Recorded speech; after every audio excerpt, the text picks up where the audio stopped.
नमस्कार, आपका स्वागत है SB24 में। और आज हम एक ऐसे क्षेत्र के नेता से मिलने आए हैं और उनसे अपनी विचारधारा और जो दिल्ली में बम ब्लास्ट हुआ है उसको लेकर बात करने आए हैं कि क्या क्या समस्या हुई और ये बम ब्लास्ट क्यों हुआ।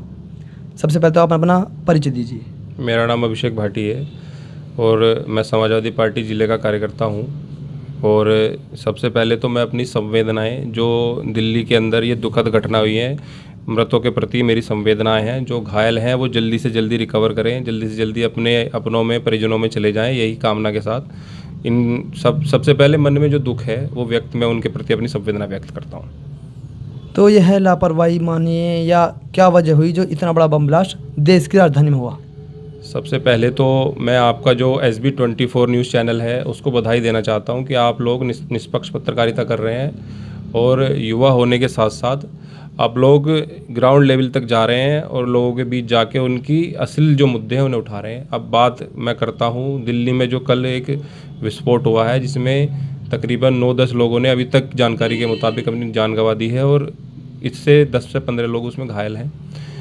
इसके संबंध में ये कहना चाहता हूँ, ये टोटल इंटेलिजेंस फेलियर है। कोई भी घटना, कोई भी ऐसी बात हमारे देश के अंदर जब होती है तो उसे एक देश से जोड़ के ऐसे प्रस्तुत किया जाता है कि अगर आप इस पे सवाल उठाओगे तो आप देश पे सवाल उठा रहे हो, क्योंकि एक सरकार ने ऐसा नैरेटिव सेट कर दिया है कि कोई भी आदमी अगर सरकार से सवाल उठाए, सरकार की गतिविधियों से सवाल उठाए, तो क्या वो देश से सवाल उठा रहा है। मैं ये पूछना चाहूँगा, दिल्ली जैसी संवेदनशील जगह पे जहाँ इतना पोर्श इलाका है, उसके 1 किलोमीटर दूर प्रधानमंत्री, नेता प्रतिपक्ष, राष्ट्रपति, ये सब लोग रहते हैं। ऐसी जगह पे इतना बड़ा विस्फोट हो जाता है और हमारी इंटेलिजेंस धरी की धरी रह जाती है, हमारी होम मिनिस्ट्री कुछ नहीं कर पाती है। ऐसा ही भूतपूर्व में जितने भी आतंकी हमले हुए हैं उन पे अगर हम सरकार से कोई सवाल करें तो वो देश से सवाल माना जाता है। लेकिन एक लोकतंत्र में विपक्ष का काम है कि वो सरकार से संपूर्ण मुद्दों पे सवाल उठाए और उनसे पूछे, जब आपको जनता ने उनकी जान की, माल की सुरक्षा करने की जिम्मेदारी दे रखी है तो आप बार बार इसमें विफल क्यों हो रहे हैं।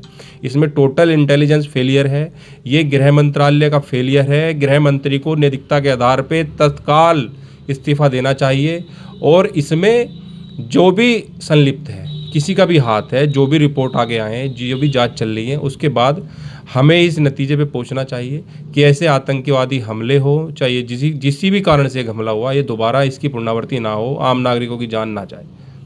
देश को आज़ाद हुए जैसे कि 79-80 साल हो चुके हैं, लेकिन फिर भी दिल्ली जैसी जो हमारे देश की राजधानी है उसमें हमले होना, ये तो बहुत बड़ी बात है। और इस पर सरकार को क्या क्या एक्शन लेने चाहिए? देखिए, आप बहुत बड़ी बात कह रहे हैं कि आज़ादी के इतने सालों बाद भी देश की सबसे संवेदनशील जगह, जहां देश के इतने बड़े बड़े VIP रहते हैं, जहां देश के प्रधानमंत्री रहते हैं, लाल किले जैसी जगह पे, जहां प्रधानमंत्री का आवास वहां से 1 या 1.5 किलोमीटर दूर होगा, राष्ट्रपति का आवास वहां के जस्ट पास ही में है, वहां इतना बड़ा हमला हो जाना, हम किस दिशा में जा रहे हैं?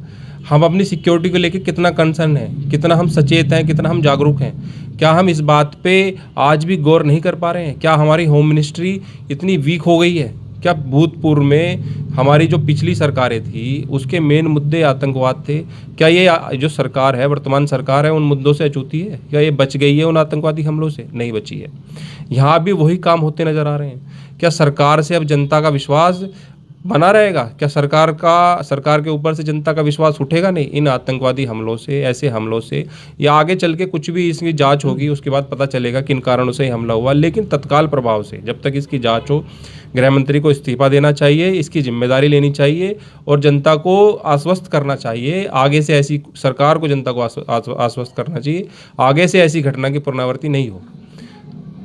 जी, जैसा कि एक जो हमला हुआ है, यह एक मानसिकता सेट है कि इस तरह के हमले करने हैं, तो यह मानसिकता किन लोगों में है और वो किस विचारधारा के लोग हैं जो इस प्रकार के कृत्यों को करते हैं?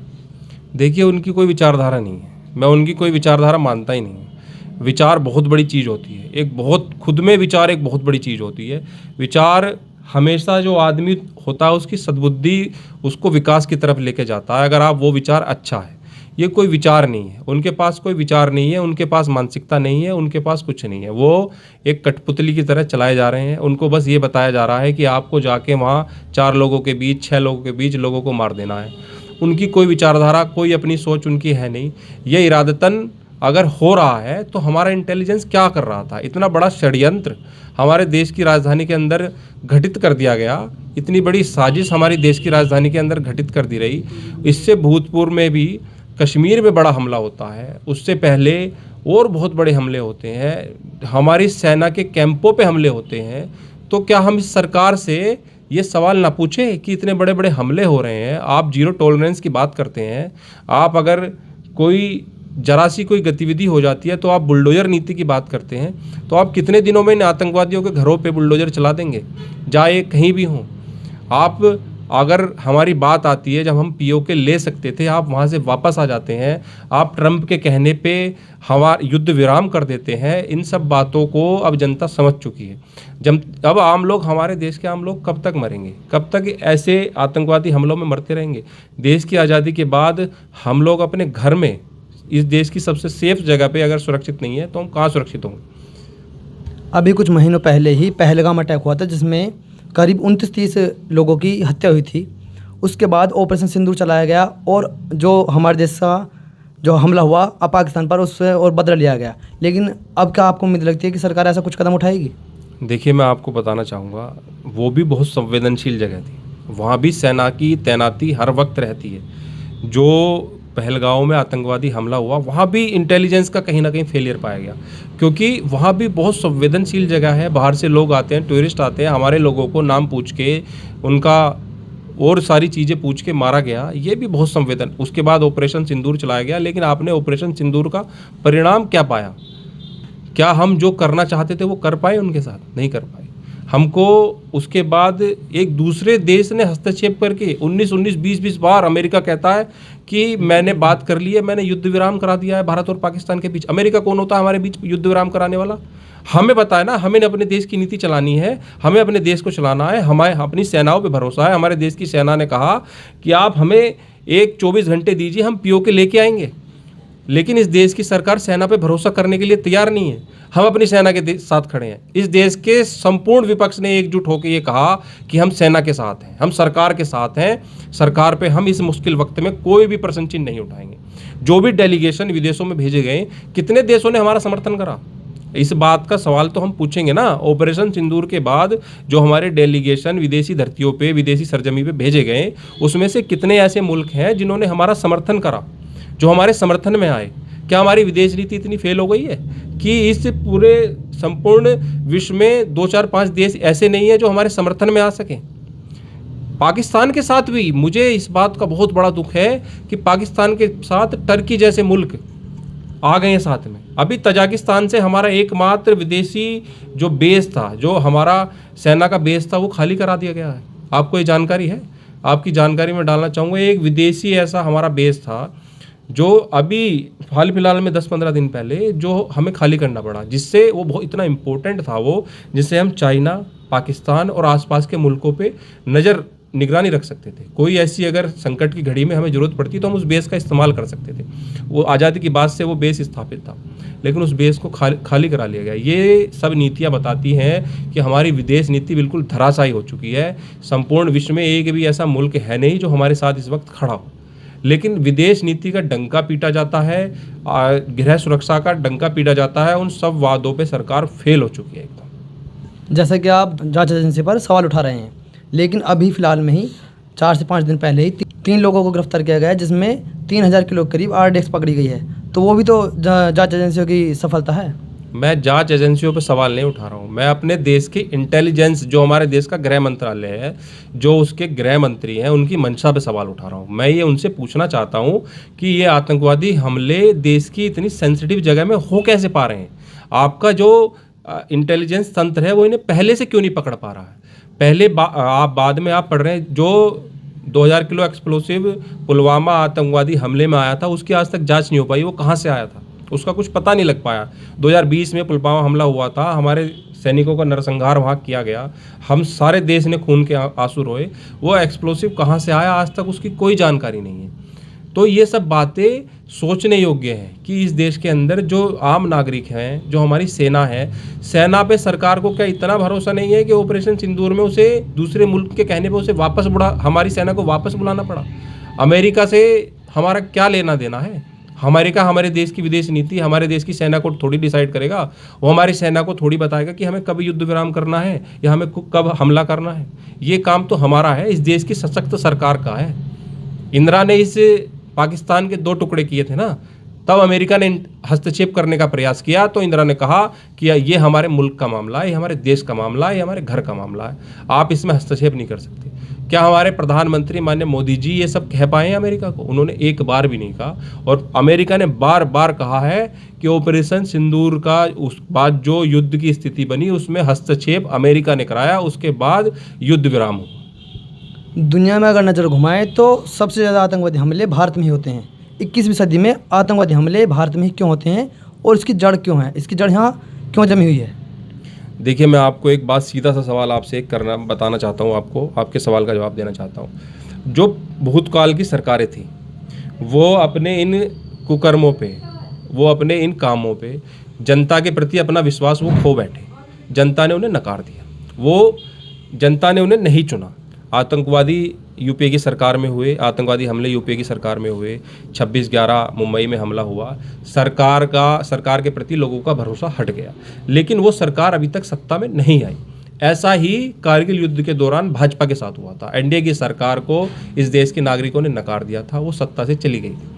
लेकिन उसके बाद दोबारा विश्वास जताते हुए एनडीए 2 को 2014 के अंदर बहुमत मिला। लेकिन जो भाजपा की सरकार है वो फिर दोबारा उन्हीं कामों पे जिन कामों से एक सरकार चली गई, एक बार उन्होंने सबक ले लिया। जो अगर यूपीए की सरकार में आतंकवादी हमले ना हुए होते, यूपीए की सरकार इन आतंकवादी हमलों को रोकने में सफल होती, तो शायद इस देश की जनता उन पर दोबारा विश्वास करती। लेकिन जैसे उन्होंने बोया वैसा उन्होंने काटा भी, और वो इस देश की सत्ता से बाहर निकाल दिए गए इस देश की जनता के द्वारा। इस देश के अंदर आज भी अगर हम एक बदलाव के लिए वोट करें और बदलाव हमें मिले ना, वही आतंकवादी हमले मिलते रहें, तो इस देश की जनता तो बदलाव दोबारा करेगी ना भाई। वो तो उनको तो लोकतंत्र के अंदर किसी न किसी को चुनना पड़ेगा, और वो इस बार इन लोगों को सत्ता से निकाल फेंकेगी। लेकिन मैं आपसे फिर कहना चाहता हूँ, माननीय मुलायम सिंह जी रक्षा मंत्री थे, उस वक्त क्या होता था, जो सैनिकों के पार्थिव शरीर थे वो घर तक नहीं लाए जाते थे। उन्होंने सैनिकों के पार्थिव शरीर को घर तक लाने का प्रावधान किया। माननीय नेताजी ने हमारे बॉर्डर को इतना सिक्योर किया, रक्षा मंत्री रहते हुए आज तक कोई भी रक्षा मंत्री इतना काम नहीं करवाया। मैं इस देश की सरकार से सवाल उठाना चाहता हूँ, सरकार की मंशा से सवाल है, सरकार के गृह मंत्रालय से सवाल है, सरकार के विदेश मंत्रालय से सवाल है कि आपके साथ कितने सारे देश खड़े हैं। ऑपरेशन सिंदूर के बाद कितने देशों ने आतंकवाद के खिलाफ आपका समर्थन करा। उसके बाद गृह मंत्रालय से मेरा ये सवाल है कि बार बार आतंकवादी हमले जो हो रहे हैं, आपकी इंटेलिजेंस क्या कर रही है? क्या आपकी इंटेलिजेंस ठीक से काम नहीं कर पा रही है या आप ठीक से काम नहीं कर पा रहे? ये जवाबदेही जनता की नहीं है, विपक्ष की नहीं है, इस देश की चुनी हुई सरकार की है। अब जैसे कि आप विपक्ष में हैं, तो आपको क्या उम्मीद है सरकार इस पर क्या एक्शन ले? देखिए, आतंकवादी हमला हो, हम सरकार के साथ कंधे से कंधा मिला के खड़े हैं। अगर सरकार की मंशा पूर्णतः इस आतंकवाद को ख़त्म करने की है, इस देश से मिटाने की है, तो संपूर्ण विपक्ष उनके साथ है, सरकार के साथ कंधे से कंधा मिला के खड़ा है। ये आप पहलगांव हमले के वक्त देख चुके हैं कि कैसे संपूर्ण विपक्ष एक इकट्ठा हो गया था कि हम अपनी सरकार के साथ खड़े हैं, अपने देश के साथ खड़े हैं। राजनीति करने के लिए बहुत समय है, लेकिन उसका कुछ नतीजा हमारे देश की सरकार हमें दे नहीं पाई। विदेश नीति पे वो फेल हो गई और हमारे देश की सेना पे उन्होंने भरोसा करा नहीं। सेना को दूसरे देश के कहने से वापस बुला लिया गया, युद्ध विराम कर दिया गया। हम इस देश की सरकार से अपेक्षा ये करते हैं कि ये जितने भी लोगों की जान गई है, एक तो जान की कोई कीमत इस देश के अंदर, इस दुनिया के अंदर लगा नहीं सकता, लेकिन फिर भी उनके परिजनों को जो भी मदद हो सकती है, आर्थिक मुआवजा जो भी हो सकता है वो उनके साथ किया जाए। जो घायल है उनका जल्द से जल्द उपचार किया जाए। दूसरी बात, जो इस काम में संलिप्त हैं, जिनका भी इन दुर्दांत इस कार्य में हाथ है, उनको जल्द से जल्द गिरफ्तार किया जाए, जल्द से जल्द इस मामले को खोला जाए और आगे से ऐसे किसी भी आतंकवादी हमले की कोई भी हमला आगे से ऐसे किसी भी हमले की पुनरावृत्ति ना हो। बहुत बहुत धन्यवाद। इन्होंने अपनी बात दिल्ली बम ब्लास्ट को लेकर रखी और हमारी भी भावपूर्ण श्रद्धांजलि उन लोगों के लिए है जिन्हों की वहाँ पर मृत्यु हुई और जो लोग अपने परिवार को छोड़कर चले गए, और उन लोगों के साथ भी हमारी संवेदनाएं हैं जिन लोगों के घरों से उनके परिवारजन नहीं रहे। धन्यवाद।